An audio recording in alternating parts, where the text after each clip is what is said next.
ఇంటికి వచ్చామంటే ఏదో ఒక చిరుతిని తింటానే ఉంటాం, ఏదో ఒక ఐటెం చేసుకుంటానే ఉంటాం. ఎందుకంటే మా ఇంటికి వచ్చామంటే అన్నీ ఈజీగా అవైలబుల్గా ఉంటాయి, ఎక్కడికి వెళ్ళి తెచ్చుకునే పని ఉండదు, షాప్లోనే కాబట్టి ఏదో ఒక ఐటెం అయితే ఈజీగా ట్రై చేసుకుంటూ ఉంటాం వచ్చి రానట్టు. ఇక్కడైతే అన్నం సమోసా ట్రై చేస్తున్నా. దానికోసం బఠానీ, బంగాళదుంప, మైదాపిండి అయితే తీసుకొచ్చేసా. ఇక్కడ మైదాపిండిలో ఆయిల్ వేసి చక్కగా ముద్ద వచ్చేసాక వాటర్ వేసి చపాతీ పిండిలో అయితే కలిపి పక్కన పెట్టేసుకోవాలి. బంగాళదుంప, బఠానీ అయితే బాయిలింగ్ ఇచ్చేసేయాలి.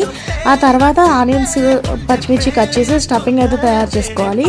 ఇక్కడ సమోసాలని షీట్స్ కోసం చపాతీని సన్నగా రుద్దుకొని దాన్ని షీట్స్లో అయితే కట్ చేసుకోవాలి. స్టఫింగ్ అయితే ఇక్కడ ఆయిల్ పోసి పోపు వేసుకొని దాంట్లో పచ్చిమిర్చి, బఠానీ, ఉడకబెట్టిన బంగాళదుంప వేసి ఉప్పు, కారం, పసుపు అనేసి స్టఫింగ్ అయితే పక్కన పెట్టుకోవాలి. ఇక్కడ షీట్స్లో ఒక్కొక్కటి చక్కగా కూర్చుకొని సమోసా షేప్లో ఒత్తుకుంటే సరిపోతుంది. ఇంకా దీని ఆయిల్లో ఫ్రై చేసుకుంటే మనకి వేడివేడి సమోసా వచ్చేస్తుంది. ఇంకా ఎడ్జెస్లో కట్ చేసిన వాటిని ఇలా చిప్స్లో చేసుకుంటే పిల్లలు కూడా తింటారు.